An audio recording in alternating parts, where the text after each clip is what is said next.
Hey guys, welcome back to the channel. For those who don't know me, my name is Jake, and on this channel we break down finance and investing issues.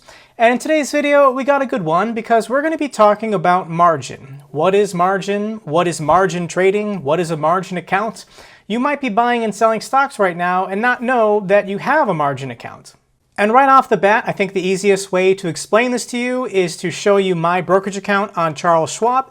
So obviously, whatever brokerage account you have, you can check how much buying power you have versus how much cash you have settled in your account. This is how you know if you have a margin account enabled or not. So currently in my brokerage account, I have about $23,000 in equities. If we go up to trade, we can go to all-in-one trade ticket and it'll show you your buying power. So even though I have only about $23,000 in equity in my account, available to trade cash settled in my account, I only have about $1,027. But if you click on this hyperlink, it says buying power. So under the drop-down menu for buying power, it explains what you're available to borrow on margin. So even though I only have about $1,000 worth of settled cash in my brokerage accounts, Charles Schwab is willing to loan me an additional $23,000 to continue buying equities and securities. This is how you borrow money on margin to continue buying in your brokerage account. If you click on rates, there will be a pop-up and Charles Schwab will just show you exactly what they're charging. These are their margin interest rates. These are APRs. So their base rate is 6.5%. If your account balance, the value of the equities in your account, is under $25,000, then they're going to charge you the base rate plus 1.825%, effective rate 8.32. The more money you have with Charles Schwab, the lower the interest rate they're going to give you because they really want you to borrow their money.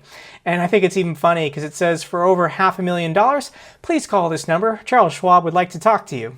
So when we talk about margin or margin trading in your brokerage account, it's just a loan. It's just a loan from your broker at a somewhat decent APR rate. 6 to 8% isn't terrible. It's comparable with other personal loans from banks.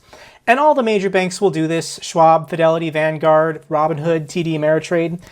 And let's cover the basics so that you understand everything that's going on here. So the securities in your portfolio are used as collateral for you to borrow against. So if I have $25,000 worth of stocks, Schwab is more than happy to loan me $25,000 because they know I'm good to repay them for the $25,000 in stocks I currently have in my brokerage account.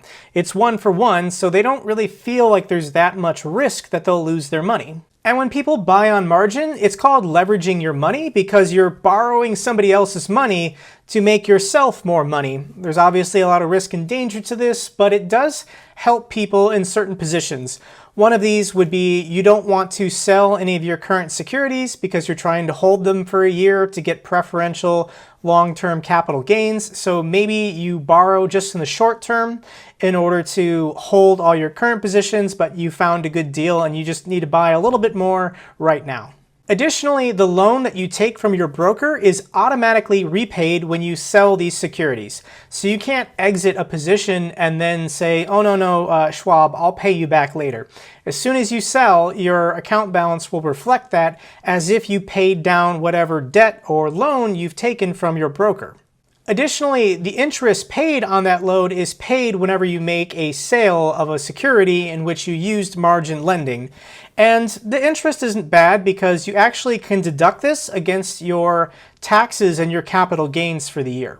So as I demonstrated in my brokerage account, you can borrow at a one-for-one rate. So if you have $20,000 in equities, you can get an additional $20,000 in margin lending. And in order to enable margin lending, you need to have at least $2,000 in equity in your accounts. This is pretty standard across the board. And this will give you the standard margin rate of 2 to 1. Or when you take a position, you can have 50% of your own money and up to 50% of your broker's money. And once the equity in your account exceeds $25,000, this is securities that you own outright, then you're actually automatically enabled for day trader margin, and this will allow you to leverage your money 4 to 1. So if you have $25,000 in your account, you actually can borrow up to $100,000 to continue buying and selling. Why are you doing this? Well, the reason why is because when you're a day trader, you need to be able to trade with your broker's money, because anytime you buy and sell a security while day trading, it actually takes 2 days for the sale to become official and for the cash from the transaction to settle in your account. So when you're day trading, you're actually, if you're rapidly going in and out, you're doing this exclusively with your broker's money. Your broker is tracking this. And at the end of the day, you're going to have to check with your brokerage company what their specific rules are. But traditionally, at the end of the day, your margin lending rate goes back to 2 to 1. So during the day, while you're day trading, it can be up to 4 to 1. But at the end of the night, you got to get it back down to 2 to 1. So that's why there's a lot of day traders that want to close their positions by the end of the day, especially if they're doing margin lending. So now let's cover the risks and the rewards of margin lending with your broker. And the most important thing you need to understand is your broker does not participate in any of the profits you make from transactions, and they also don't participate in the losses. Your broker is always paid first whenever you make a sale. So it is actually possible, if you make a really bad trade and you end up going super negative, you will lose money on the trade and then owe money back to your broker, and you could still be negative on your account balance when all is said and done. And because of this, it's actually the law that there's something called margin maintenance requirements. And the law is 25%, but many brokers require higher than this level. So for example, with Charles Schwab, they require a margin maintenance of 30%. And if your equity in your account falls below 30% versus what you've borrowed from them, then you're going to get a margin call. And a margin call is something super scary. Back in the day, 70s, 80s, whatever, your broker would actually physically call you and be like, hey, you need to deposit more money or more securities into your brokerage accounts in order to meet our margin maintenance requirements. And if you don't, we will have to liquidate your positions. And if your brokerage company has to do this, they will sell your equities, your stocks, at the worst time for the worst price in order to get their money back. And they're not doing this to be mean, it's just the law. And, thinking about this year, in the year 2020, this was happening. There was a lot of people who were buying into the stock market in February because stocks only go up now.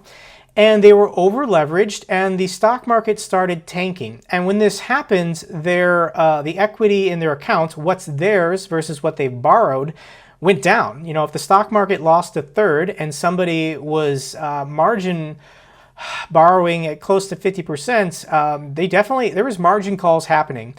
And it actually causes a cascade sell-off. So obviously people would like to hold until the stocks recover, but your broker won't let you if you've over leveraged. So there's a lot of people that lost a fortune during this huge downswing that happened in March. So let's do a numbers example so this is easier to understand. Let's say that you want to buy $4,000 worth of Apple stock, and you have $2,000 in your brokerage account. You meet the minimum requirements to enable you for margin lending, and you want to go full 50%. You want to put in $2,000 of your own money and $2,000 of your buddy Chuck Schwab's money.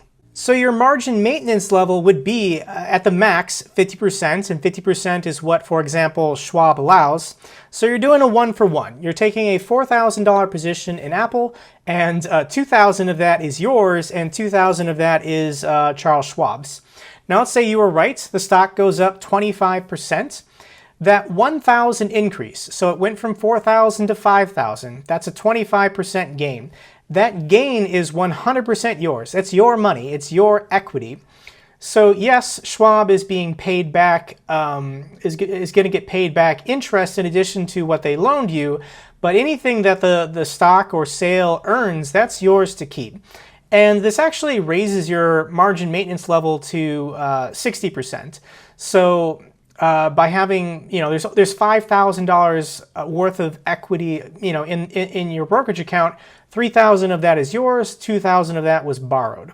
But let's do the inverse of this now. What happens if you take a 4,000 position at a 50% margin maintenance level and Apple stock tanks? It goes down 25%. It was at 4,000, it went down to 3,000. Uh-oh, well, Schwab doesn't take losses. They loaned you the money, you got to pay it back. So you're now getting 100% of that leveraged loss. So when you look at your margin maintenance levels, it's currently 3,000 in the account. 1,000 is yours, 2,000 is Charles Schwab's. You're now at 33%. So this is very bad. At 30%, Schwab is gonna, traditionally your broker will send you a text message and they'll say, hey, you have 48 hours to deposit more funds or add more equities, or else, or sell your own, choose what positions you want to sell in order to raise your margin level, or we will do it for you. So let's break down leverage. If you just play with your own money when buying and selling stocks, you're 1x leveraged. It's just one position. You get 100% of the gains, 100% of the losses. If I only bought $2,000 worth of stock because that's all I have and it went up 25%, then I made $500. Same with a $2,000 position of my own money. I lost 25%, I lost $500. But when you're borrowing your broker's money, you're leveraging, so you're basically doubling your losses and gains. So in this position, you're now gaining 200% or losing 200% of whatever the price movement is of the stock. So at $4,000, if it goes up 25%, you increased 1,000 total to 5,000. Same thing with down 25%, you lose 1,000. So if you just buy equities with your own money, you would have gained 500 or lost 500. But by leveraging your money, borrowing from your broker, you either doubled it or doubled your losses. So I think by this point in the video, I've made clear that margin lending is a double-edged sword. It is tilted towards the house's favor. These large investment banks, they love it when people borrow their money because they're getting a really good interest rate. But if you have some kind of expertise or analysis and you know that you're pretty confident that there's a position you can take that will exceed this interest rate, then leveraging your money, borrowing from your broker, does have a place for active traders. And there you have it, guys. In this video, we covered what is margin trading, what is a margin account. If you like this video, give me a thumbs up so the algorithm knows it's good. In addition, consider subscribing to my channel if you haven't already. I talk a lot about finance and investing issues. And if you have any comments or questions, leave me one down below. I love hearing from you guys. And until the next video, take care.